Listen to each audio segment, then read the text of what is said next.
Et puis ce qui passe vraiment dans mité ma congolais nyonso pe mokili mobimba kobungisa vraiment artiste munene vraiment oboyebi na kombo ya papa Lutumba Simaro papa oyo abeta banzembo ya ndenge na ndenge apesa ba conseil na ye na banzembo ya ndenge na ndenge kasi tozali koloba boye atikaki biso mokolo ya vendredi le 29 mars kuna na mokili ya poto pesi kaka pasi na mitema surtout biso Congo Univers tozali kosouhaiter ba mes condoléances na famille oyo pe ba artiste nyonso asi biso Congo Univers tosouhaiter ba mes condoléances na biso na famille oyo pe ba artiste nyonso ya mokili mobimba bosimba boye bakaete biso pe tosouhaiter ba mes condoléances na biso na ba famille oyo pe ba artiste nyonso ya mokili mobimba kasi botika ete biso nyonso tolobaka kake molimo ya papa na biso papa Lutumba Simaro et puis makana kimia po asalaki musala kitoko na kati na mokili oyo na se ya moi oyo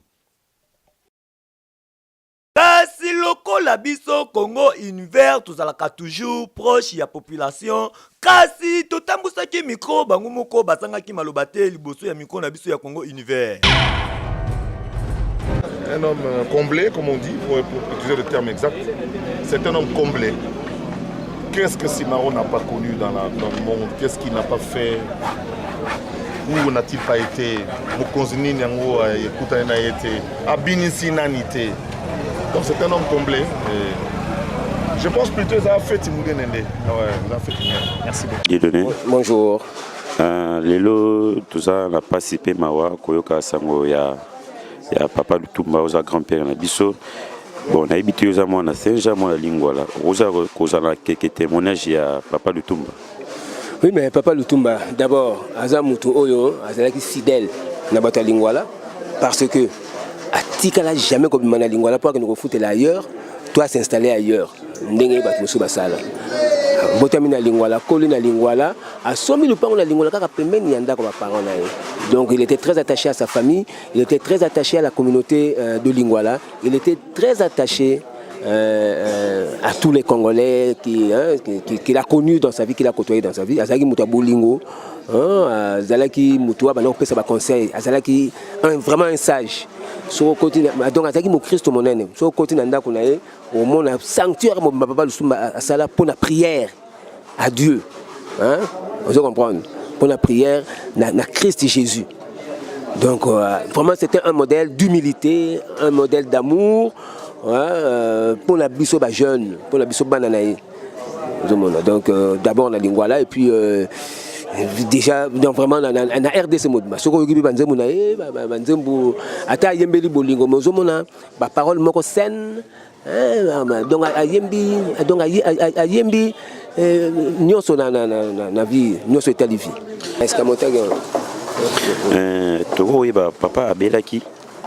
Oui, mais bon, on a joué à malade de gauche dans l'anzoto à Moutouté. Déjà, dans la gamme, comme au bangé, papa c'est quoi dans l'anzoto.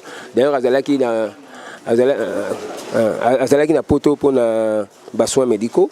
Bon, il va peser kuna. Bah non, qu'on est régulièrement contrôle la poto pour na akutana médecin nae. Même balo accueilli, mais Nzamba a décidé à Bengaï, donc voilà. C'est aussi son mot côté papa Nzé mon aïe oyoyebi oyepena il sera bien ce goyo qui en tout cas est fortifié. Bon, on est parti nani ya mabele moto na bolenge alingi asala économie azalinde ko banza mokola kokoma mobange akoma mobange a changer makanisi alingi ali afalanga na ye nyonso asala noki etikala na ba oyo bamonaki pasité basakana na falanga mabelenga na lela donc parti wana donc vraiment ça parti mo pesa makanisi mingi moto na bolenge alingi asala économie albandi ko azako banda mokola koma mobange parce que biso notre prépara vies na biso maintenant comme mobange a changer makanisi alingi ali mbongo na nyonso asalaki noki etikala na ba oyo bamonaki pasité basakana na falanga donc on a des soucis à nimara mutu nyonso tant zo sala azana na bolingi azosala pour la famille abokola masi na abokola bana na ye bakola soit comme mobange à jouir paix na mbongo na ye wana donc c'est tout à fait normal donc voilà un peu papa il a laissé combien d'enfants? Bon, il y a des gens qui ont boulot mingité la vie, azalaki la mwasi na ye mama kelani o biso toyebi abotaki kala na ye moko abotaki kala mama kelani donc nayebi te bakozala wana fona bakozala ta 5 ou 6 mais nakona kozala bana bazali ko bazali un mot de la fin. Le mot de la fin, donc, na to rendre vraiment des hommages mérités à Papa Lutumba parce que c'est un monument qui vient de nous quitter. Et vraiment, Tikalaki Naye, na Papa Bombenga, il y a accueilli. Bon, vraiment, c'est la vie de mon parce que talent au Azalaki Nango, talent au Kei. Donc il y a un phénomène. Un phénomène, il y a un phénomène. Donc un phénomène. Papa un phénomène parce que nous avons perdu un grand. Vraiment un monument, nous avons perdu un monument. Donc tout rendre des hommages mérités, des hommages dignes de son nom, des hommages dignes de sa grandeur. Donc voilà, on sait le comité d'organisation des obsèques, tout ça là, donc tout ça la penda nandenge longobani. Tout ça la penda nandenge longobani. Merci papa. Merci beaucoup. Bonjour papa. Bonjour. Pour qui qu'on s'est présenté? Bon, et mon l'homme fils de Franco, l'homme Makiadi. C'est vrai que tout ça la matin à papa Lutumba, tant qu'on y a magisangoana et ça qui l'on dit. Bon, ça bizarre, c'est-à-dire qu'on dit magité, c'est-à-dire qu'on raisonnait, papa l'agnon so, ça mouvement à Bango qui jazz, bazo kene kene, le lot batika peut-être 5-6, donc c'est-à-dire beaucoup de soit qui, bateau bao betara masoa tata wa ngai, bao pesanga batoli, bao kene moko bon, ça bizarre, tokoli mais ça a passé. Comment na papa Luambo papa Lutumba ils appellent le cola bandeko le roi yana leki tango grand maître kufaka botira neni na papa Lutumba. Bon tokolo les 3 premières années après du roi Franco, c'est-à-dire que yé donc pas Simaro Manzenza bon balaksanga ndama musalo ngana ebilelo. C'est-à-dire que voyage nyonso zaki na jazz après du roi Franco Simaro azomemanga. Donc tokena kama amboka kama ebele donc on a manyo yé ko la musala on lelo na ko komba ko kamba batu à travers bango. Donc il a toujours agi en tant que papa. Donc ti après 3-4 ans na zone na poto bateau muto a remplacé la famille pour na za pemene et ça sali que bayo kana quitté mais wanga za musika moi na yo bongisa za quitté comme on dit le vin était tiré to mêler en gros mais famille Ezali Kaka, Awa, c'est un père à Banana Franco depuis 61. Donc, Bazaï a 21-22 ans. Donc, Ti Franco Koufi. Sur la image, au New c'est dans un cimetière. Il y a la parole d'Ibosso. Tu le barras jamais. C'est-à-dire que parce que tu es bi, et l'oroni a zagi pour Nabiso. C'est-à-dire que ceux qui ont un cimetière et que Mouton a été mis à Bandi Koloba, avant Bakion se baloba. Ils apprennent que ça rend une famille Nabiso, toi la famille Moko. C'est vrai que ça la moi pas si mais vous avez quelques souvenirs il y a papa Lutumba. Oh bah souvenirs ça comme moi belé mais souvenirs ni na rosa nango ça ceux qui tozana ndaku aye okuta Franco et ça qui le marquant toujours et que so ba kena kona bango banyo beta siko ki Congo.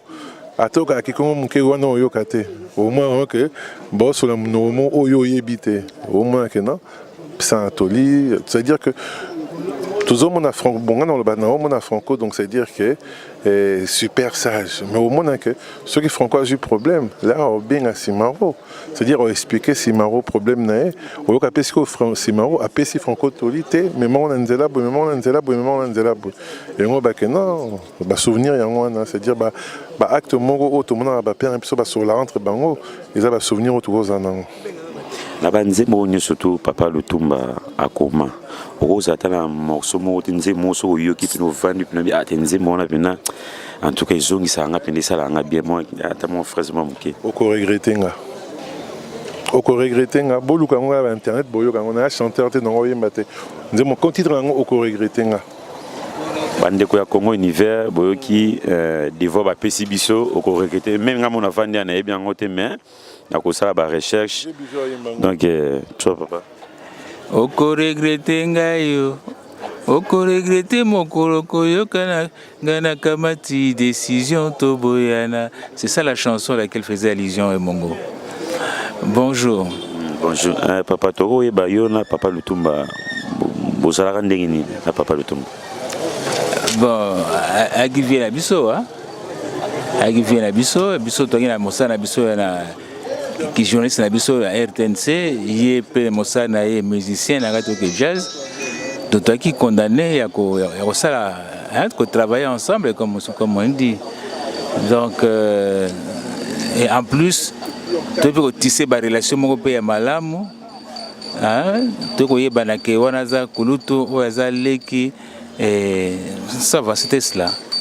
Ouais, tout ça, Coco Bakaka, na Moussalango, Bana Toyaki depuis Tongo, Tisco, na pourquoi donc, bah témoignage est belé.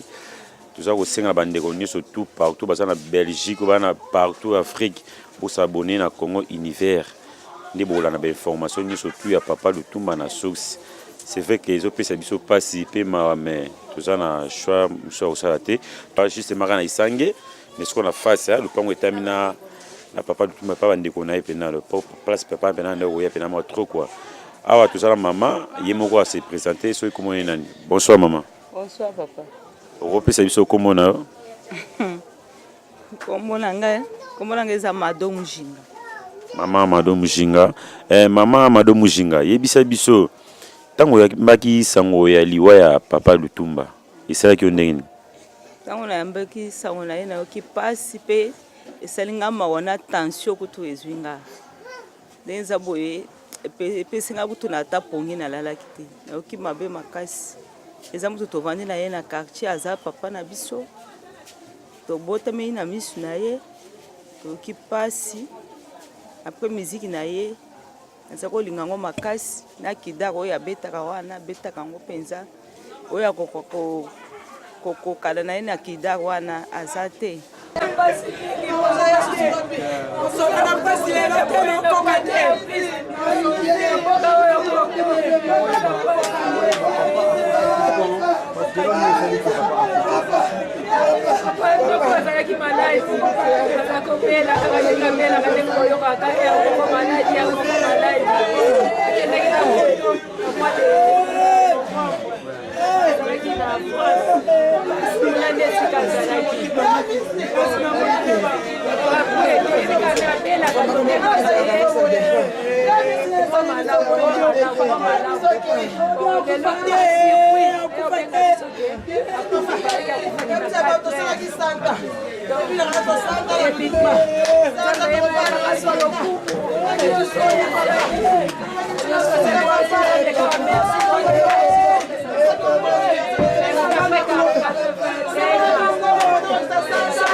Papa, tu l'as montré dans ton le poète Lutumba Simaro a poussé.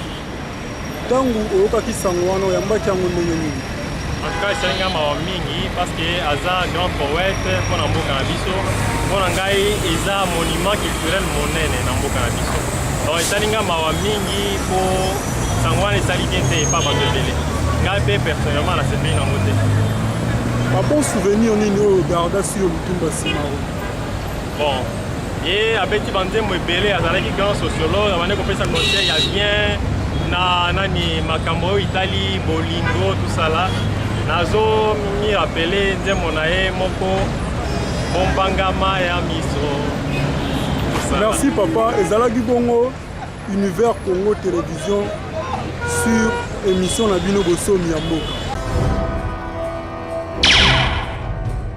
Ouais, tout ça toujours kaka la ligne voilà na Isange précisément na Mushi côté à papa Lutumba toujours ba témoignage ils a toujours continuer et on a aussi ngaba s'abonner toujours na Congo Univers ndeboye ba mamutu ya papa Lutumba na source awa to yambi to zana papa yimo a se présenter. Bonsoir papa.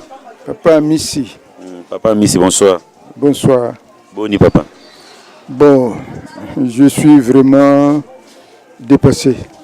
Naliwa Yaya Nangai. Je suis né devant lui, grandi devant lui.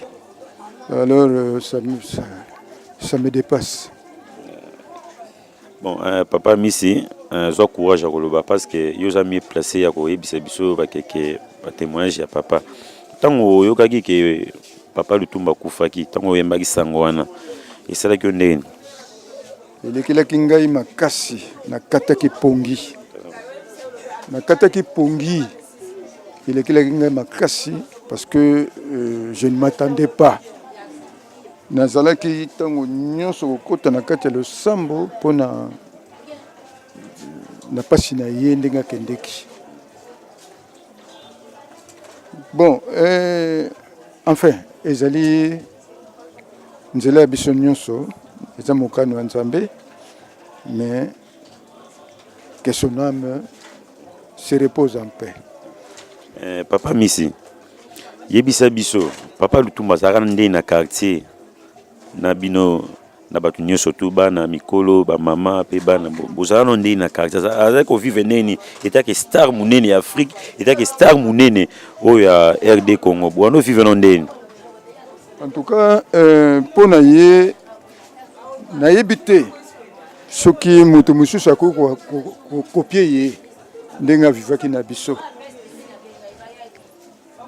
Ye abotami na 226. Ngai na botamine 232. Mais on dit maté que tout cela qui la différence il y a famille. On vivait chaque fois ensemble. Na uti ko yebisa yo que ye a botami le 19 mars. Ngai le 18 mars. Ye 38, ngai 48. Toi qui na différence il y a 10 ans. Mais chaque fois que nous avons fêté le 18, nous avons stop. Les qui n'ont pas bon. Donc fêté le 19. Nous avons oui, le billet n'a pas négligé. Nous avons le 19, on fêtait ensemble avec lui. Donc il était très très parfait en tout et pour tout. Et puis, en plus de ça, lui il voyait très loin dans sa vie. Tout ce qu'il a chanté, il a réalisé ça. Dans le sens que, ce qu'a le bino likambo, au Tchetembe, au ko vivre en go, lobi na lobi, au ko vivre en go, oh, mais tato ya ibaki ndenge nini ke ngana go ko kota na mbeba boy. Non, non, non, non, non, avec phénomène. Il y a un proverbe naïe. Ah oui, oui, oui, oui, oui. Il y a un nzemo naïe. Enfin, Nzambe ayamba ye na boboto po alakisaki boboto na ye nyonso na awa on sait. Il a tout chanté. A tombola famille, a tombola ekolo, a tombola nyonso ya ko tombola. To yebite sikanini toko longola ye o ya sali na mokili. Tika totonde botondi ke Nzambe asala makoki. Bino moko boyoki vraiment ba témoignage na ye vraiment esali pasi mutu nyonso asali ayoki pasi na mutema si tobosani te ye moko pe ye mei mama ya bana mama social mama Liliane Sosa pe ye pe apesi ba mes condoléances na ye na famille ya papa Lutumba pe ba artiste nyonso mokili mobimba papa molimo na yo epe manaki